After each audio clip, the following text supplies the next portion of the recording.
ओम श्री रामाय नमः। सुंदरकांड दोहा चतुर्थ। मंगल भवन मंगलहारी द्रवौस दशरथ अजिर बिहारी। श्री राम जय जय राम राम लखन सिया सुंदर श्याम। मसक समान रूप कपिधारी लंक ही चले सुमिरी नरहरी।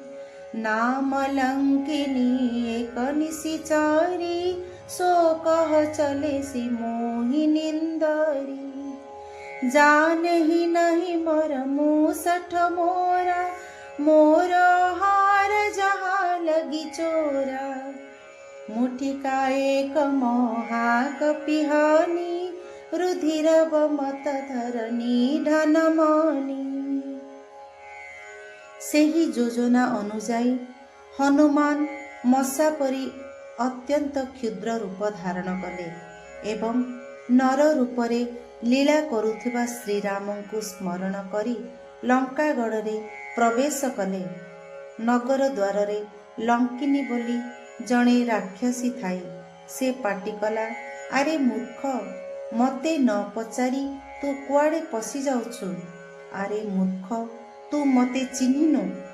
जेते सबु चोर सेमाने होउछन्ति मोर खाद्य। एहा सुनी महाकपि हनुमान ताकू एपरी एक मुथ मारिदेले जे से रक्त बांति करी तळे पड़ीगला। पुण्य संभारी उठी सोलंका जोरी पानी कर विनय सशंका।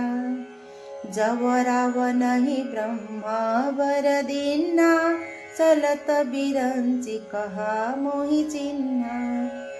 विकल हो सीतई कपि के मारे तब जाने सुनि सिचर संघारे।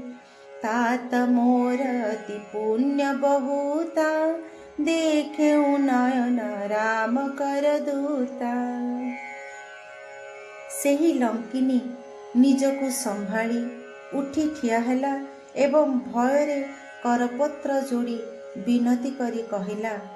ब्रह्मा जेतेबेले रावण को वर देई फेरिले सेतेबेले से राक्षस मानकर विनाशर सूचना देई मते कहिथिले, जो दिन तू बानर ठारू माड़ खाई व्याकुल होइजिबु सेही दिन राक्षस मानकर संहार होला बोली जानिबु। हे बाप, मोर बड़ पुण्य जे आजि मु निज आखिरे तुम परी श्रीरामंक दूत को देखिबाकू पाइली। तात स्वर्ग पवर्ग सुख धरिय तुलाई कंगा।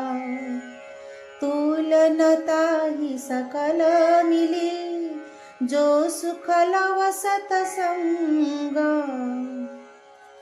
बाप, जदि स्वर्ग और मोक्षर समस्त सुख को तराजुर गोटे पल्लारे रखा जाए तेबे से सबु मिसी मध्य मात्र क्षणकर साधु संगरु मिलुथुबा आनंद सहित समान होई परिबो नाही।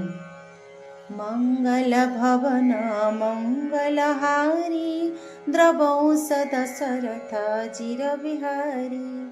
श्री राम जय जय राम राम लखन सिया सुंदर श्याम।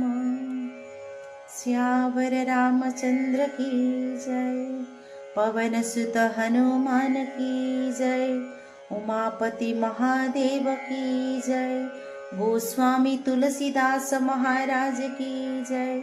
जय जय श्री सीताराम।